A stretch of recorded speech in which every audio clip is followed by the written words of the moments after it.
Goeiemôre gemeente. Here Jesus, so buig ons voor U. Die heilige een wat onder ons kom woon het. Die heilige een wat vir ons die laaste openbaring van die lewende God was. Wat vir ons kom wys het. So is God se hart. En so moet julle leef. En as ons nou gereed maak om te lees uit Matteus 28, die baie bekende gedeelte, wil ons tog ons harte en ons gedagtes en ons lewens oopstel om ook deur U Gees geraak te word, sodat ons opnuut sal verstaan wat dit is waartoe U ons geroep het en waartoe U ons gestuur het. Open vir ons U woord in Jesus naam. Amen. Die 11 disippels het na Galilea toe gegaan, na die berg waarheen Jesus hulle beveel het om te gaan.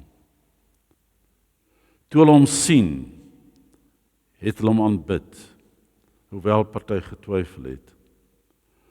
Jesus kom toe nader en sê vir hulle, aan my is alle mag gegee in die hemel en op die aarde.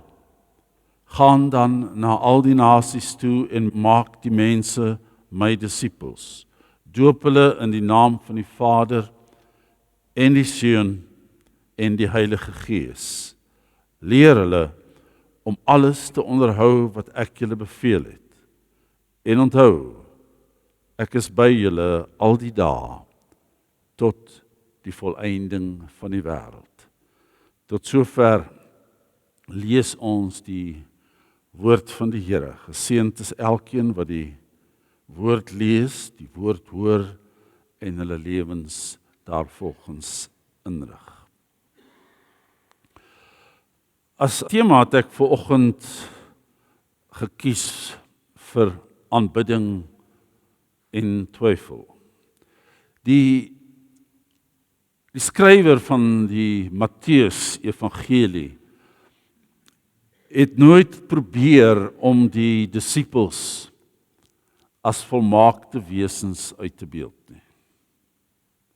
Hy was doodeerlik oor hulle onvolmaaktheid, hulle onvermoë, en in hierdie gedeelte gaan ons dit nou weer sien. Daarom sê ek, iets tussen aanbidding en twyfel. Nou, daar is oomblikke in ons lewens ook maar, wanneer dit gebeur, waar ons so kom staan tussen iets wat, nou kom ons sê nou maar dalk afgehandel is en die volgende stap. Daai tussenin moment, wat ons nou in die laaste tyd begin noem met die drempelmoment. Dit is soos wanneer jy in 'n huis ingaan en jy's nog nie in nie, maar jy's ook nie meer uit nie. Jy staan net so daar in die deur, maar jy's eintlik so in hierdie drempel. Dis waarvan ons praat. Dis soos 'n student wat klaar studeer het en dan as hy nou Desember maand saam met sy familie gaan kuier by die see en hy loop iemand raak en iemand vra vir hom nou maar, wat doen jy? Wat gaan hy antwoord? Hy's nie meer 'n student nie. Maar hy het ook nie werk nie. Hy werk nog nie. So hy's iewers tussenin. Dis 'n drempel moment. Of dieselfde met 'n egpaar wat nou so pas getroud is. Nou kyk, as min mense wat so baie weet van die huwelik as mense wat verlede naweek getroud is. Hulle weet alles. Maar in werklikheid is hulle eintlik op die punt om te ontdek wat die huwelik werklik is. Hulle leef in die eerste paar weke, sal ek sê, leef hulle in hierdie drempelmoment. Hulle is nie meer enkel nie, hulle is getroud, maar hulle is ook nie volledig in die huwelik in nie. Laat hulle maar eers terugkom van Witbrood af en vanoggend gaan werk en vanaand terugkom en dan as een van die twee dalk nog omgekrap oor iets wat by die werk gebeur het en dan begin hulle ontdek, maar hierdie is eintlik waar dit moeilik raak. Dis die drempellewe. Of 'n pasiënt. 'n Pasiënt ontvang goeie nuus van die dokter, maar die herstelpad lê nog voor. 'n goeie vriend van my hierdie week het nou met hom het dit bietjie anders gewerk.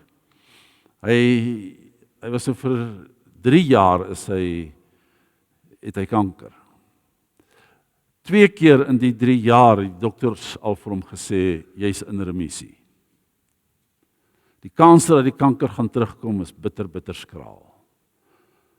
En toe ek hom bel die week, toe sê hy vir my, die dokter het gister vir hom gesê, ons kan niks meer vir jou doen nie.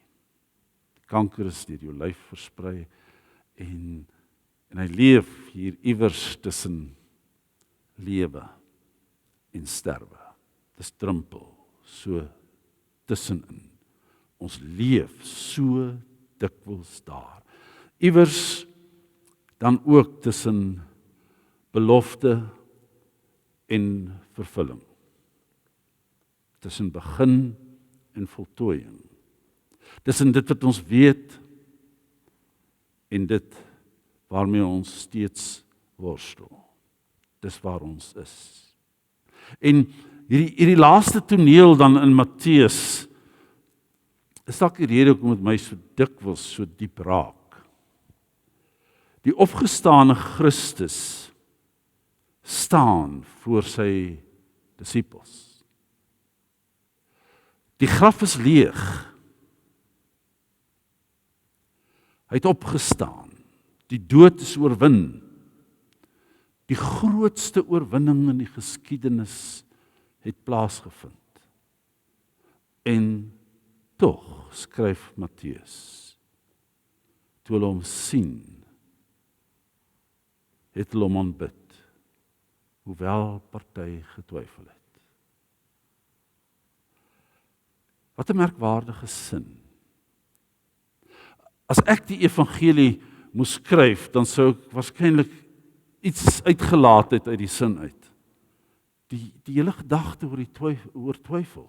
Want hoe motiveer mens nou die ander mense as jy sê die disippels het aanbid, maar terselfdertyd getwyfel.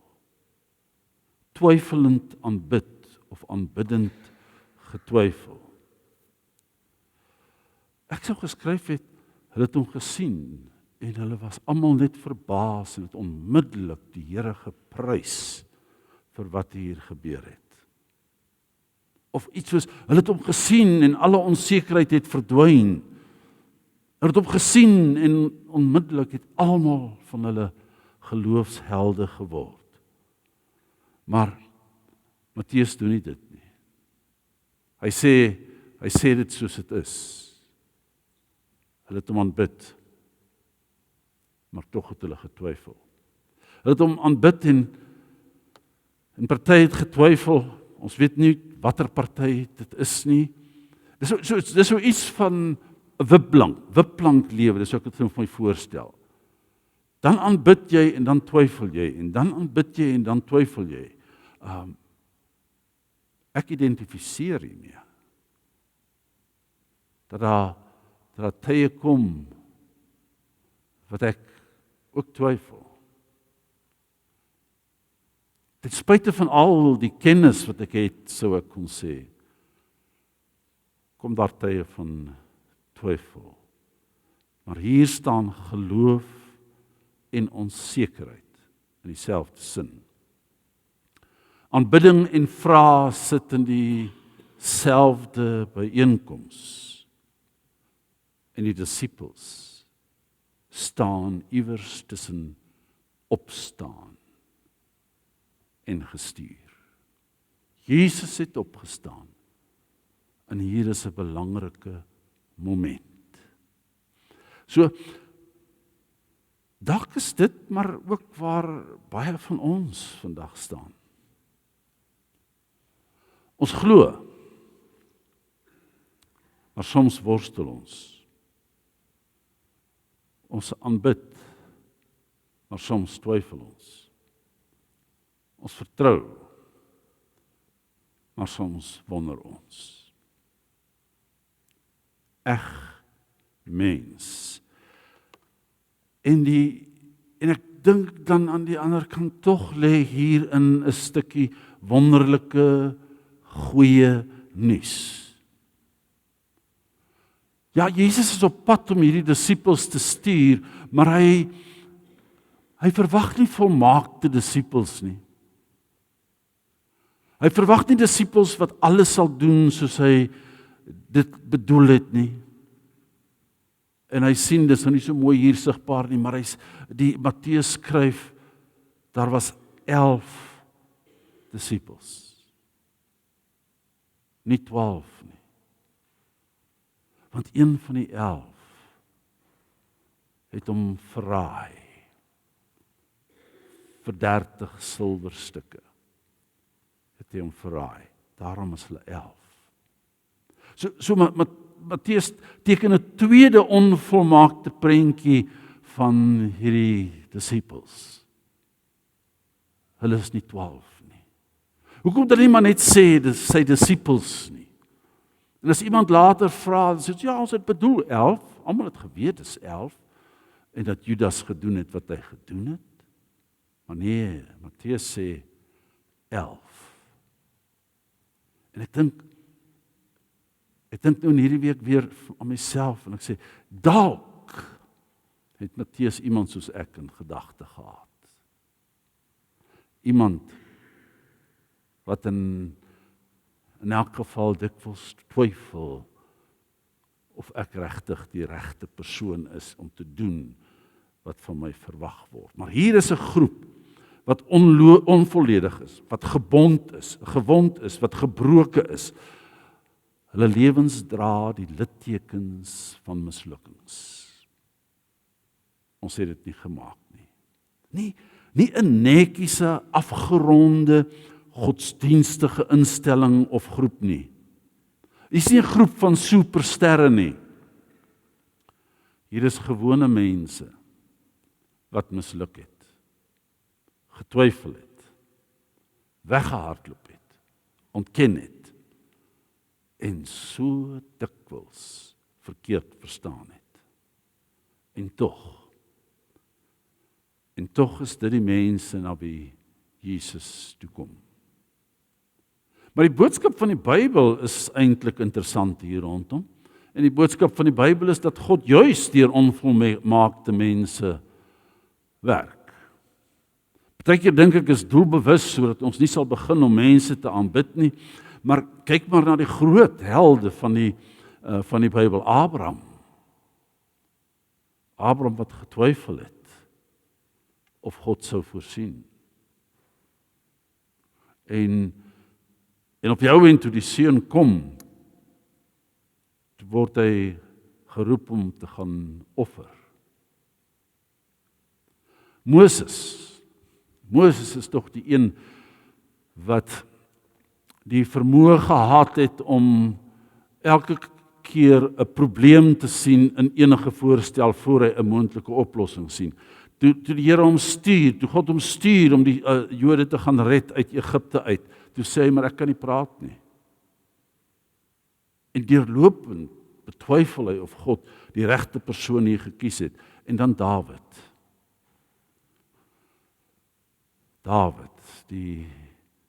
die een op wie se troon die Messias sou sit. Intussen is Dawid die model voorbeeld van iemand wat in 'n val en opstaan lewe in sy verhouding met God geleef het. Hy is nie die geloofsheld wat veral die boeke Konings wil voorgee nie. Hy is eerder die persoon wat ergens tussen geloof en onsekerheid leef, so Samuel hom uitskets. So, dis Dawid. Petrus Een van die drie, die naaste aan Jesus, hy het ontken dat hy die Here ken. En dan is daar Thomas. Thomas wat sê, ek glo nie op hoor sê nie. Ek glo net op wat ek sien en wat ek voel. As ek my vingers in sy wonde kan druk nie, dan sal ek nie glo dit het gebeur nie. Dit is Thomas. En nou hierdie disippels wat al twyfelend aanbid en aanbiddend twyfel. Ek lees vanoggend vroeg op my telefoonnetwerk 24 en ek sien hoe die onvolmaakte kerk geskets word. En die interessante is dat ek nou, dis almal briefskrywers, dat ek altwee die skrywers van die twee briewe redelik goed ken. En dat ek eintlik voel dat ons maar eintlik voor ons die kerk begin kritiseer,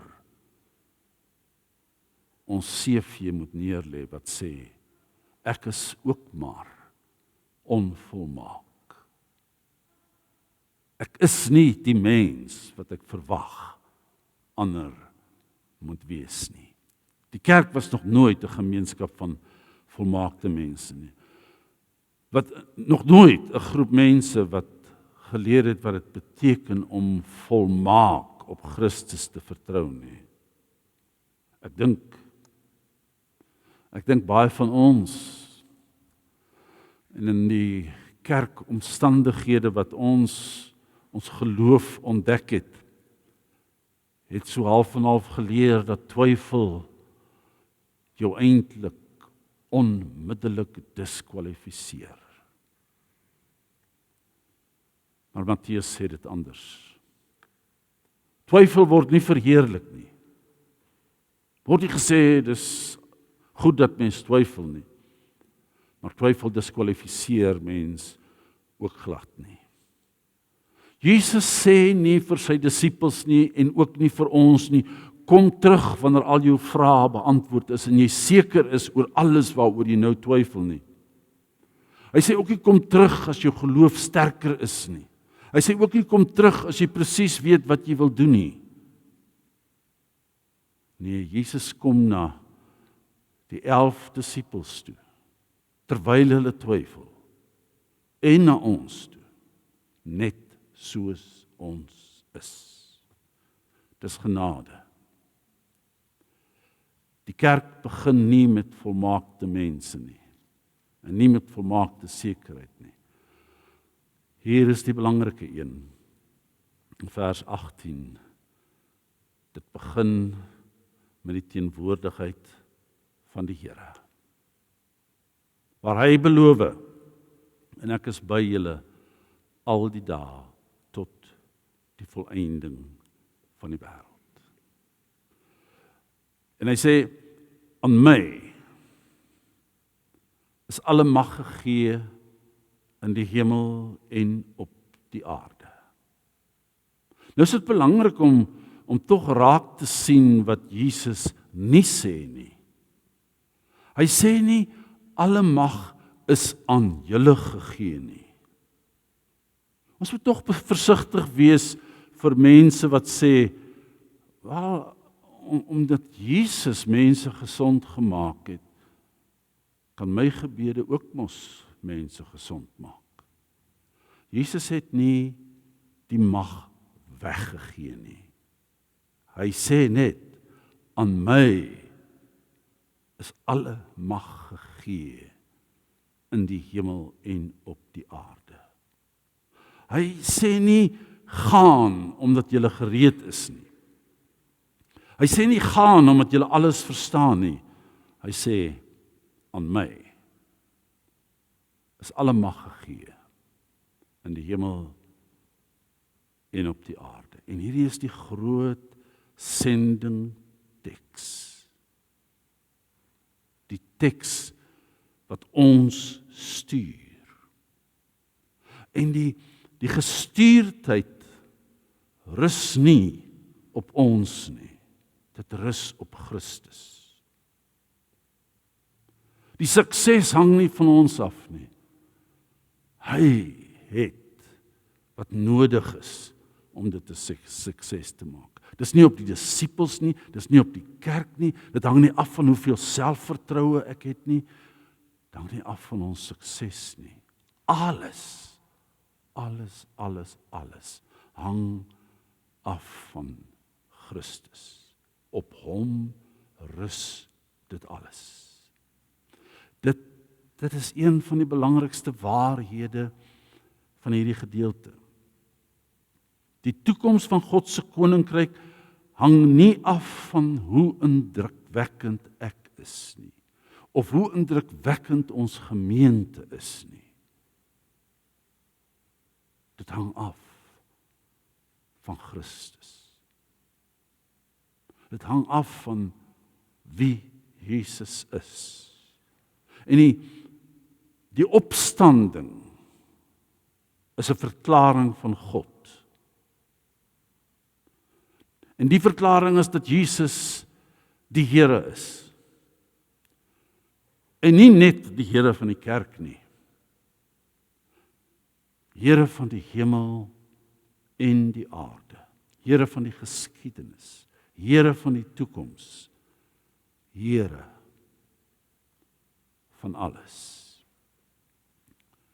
En omdat hy Here is, omdat aan hom alle mag in die hemel en op die aarde gegee is, stuur hy sy disippels. Ons noem hierdie die groot opdrag. Maar die hoofopdrag is nie eintlik gaan nie. Die hoofopdrag is maak disippels. En daardie 3 wat julle daar sien, dit kan mens sê is die 3 opdragte. Belangrikste, maak disippels. Hoe? Doop hulle en gaan na al die nasies toe. Maar die disippels is die hoofopdrag. Dit leer mense met ander woorde om soos Jesus te lewe. Alles wat julle by my gehoor het, alles wat julle by my ervaar het, gaan vertel dit vir die mense. Maak disippels. En dan doop hulle. Laat ons nou tog nie vasval in die debat rondom die doop nie. Maar doop hulle in die naam van die Vader en die Seun en die Heilige Gees. Maar dan word Jesus stuur nie net op grond van sy eie gesag nie. Maar hy stuur met die gesag van die Vader en die Seun en die Heilige Gees. Ons verstaan die missie van die kerk so dat God stuur die Seun en God en die Seun stuur die Gees en God en die Seun en die Gees stuur die kerk. Ons is die kerk, gesamentlik en individueel. Gaan. Ons is gestuurdes. En die kerk word nie geroep net om skares te versamel nie bloot om getalle te vermeerder nie bloot om instellings te bou nie. Die kerk word geroep om disippels te maak.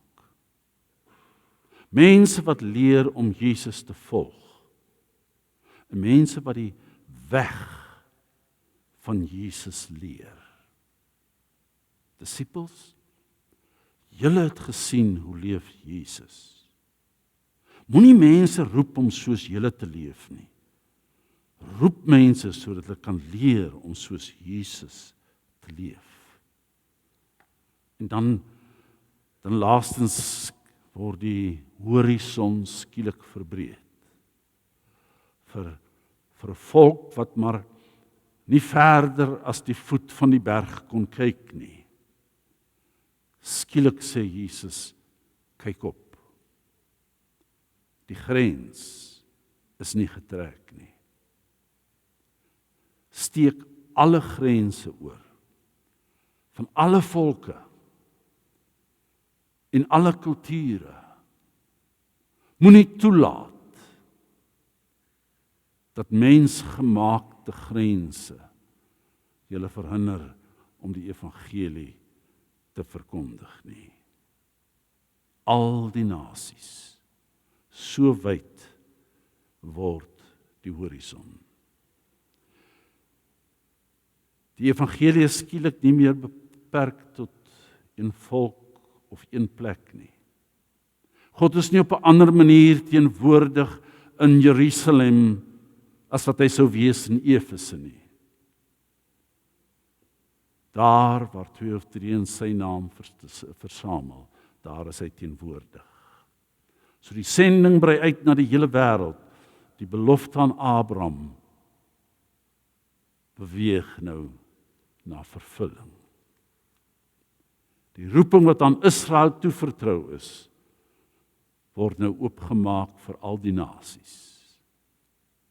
Gaan leer die mense van hierdie God. God se reddende bedoeling is groter as enige stam, taal, kultuur, denominasie of volk. En die kerk neem deel. Die kerk neem deel aan hierdie sending van God. Nie omdat die kerk sy gestuurdheid ontdek het nie,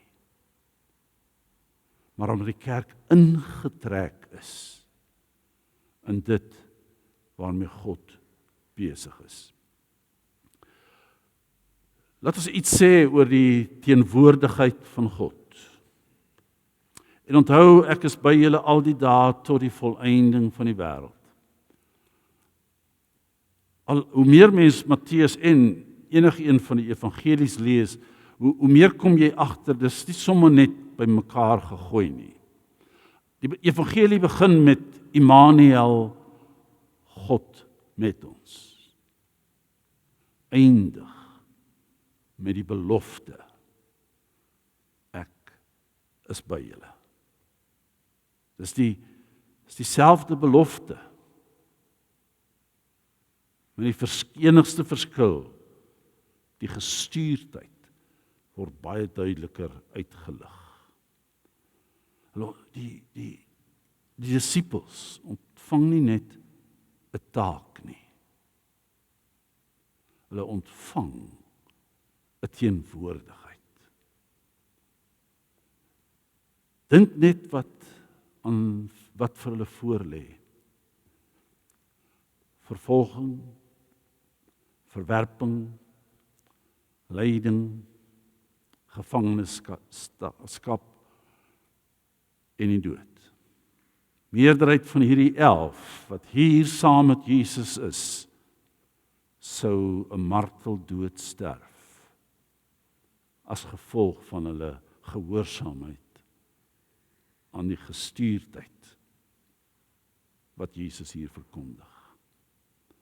Dit is die werklikheid waarin hulle lewe. Jesus beloof nooit 'n maklike pad nie. Ons skets baie keer geloof en bekering en kind van God wees as ek het huis toe gekom. Alles is maanskyn en rooster. Dis die wonderlikste ding wat ooit in my lewe met my gebeur het. Dan vergeet ons van die swaar kry wat daarmee saamgaan. Jesus beloof nie 'n maklike pad nie. Hy beloof homself, ek is by julle. En ten spyte van die onvolmaaktheid van die kerk. Ek het so 'n bietjie op universiteit my aandag gefestig op die kerkgeskiedenis.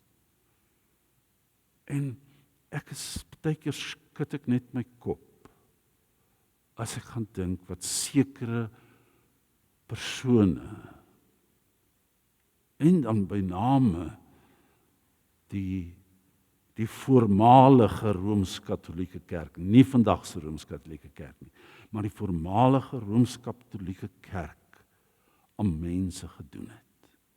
Okay. Hoe kan God nog mense vertrou? Maar die kerk bestaan nie omdat ons so oulik is nie.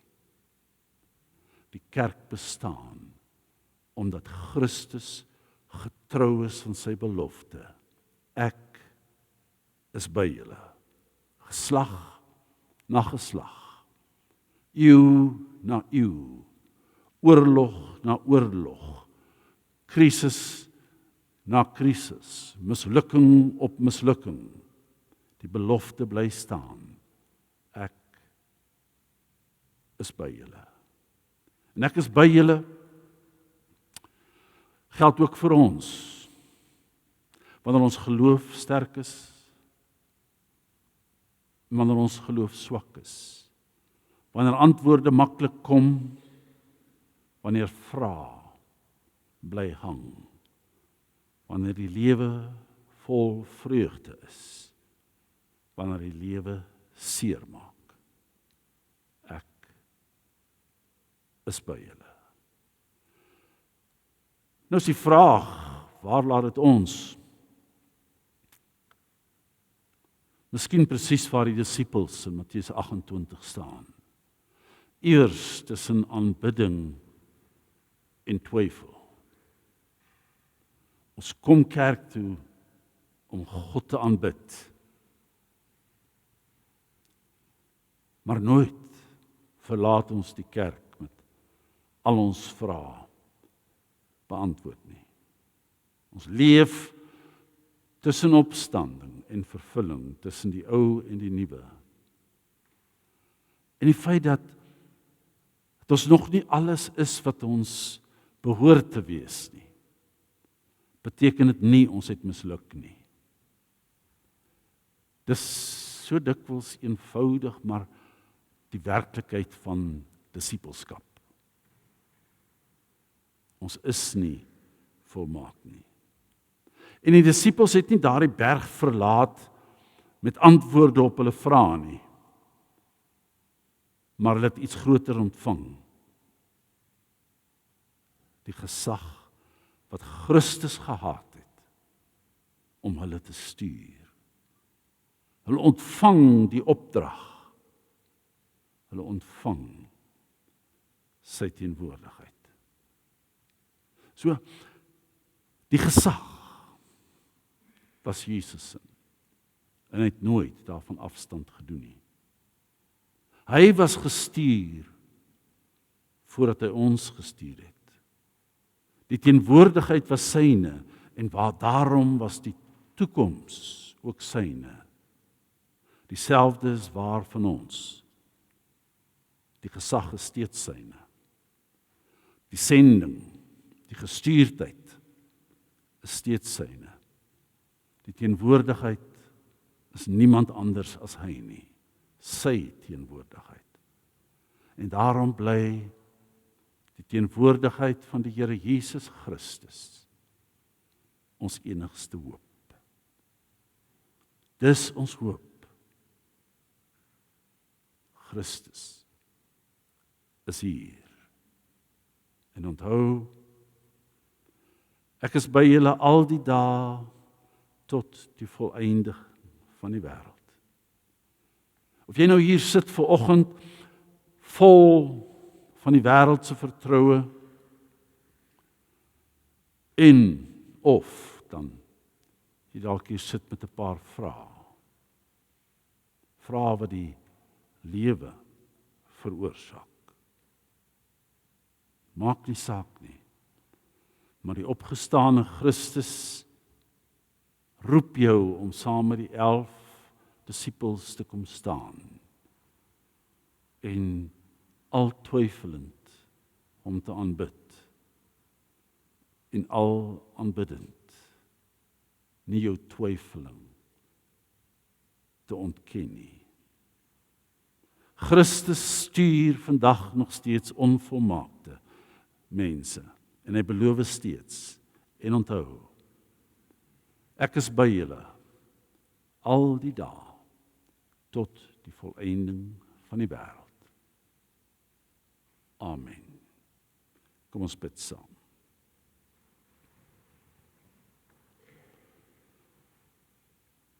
Here ons God, ons kan ook net as gemeente voor U kom staan en dan maar soos Jesaja ook roep, hier is ek, Here, stuur my. Stuur ons die wêreld in,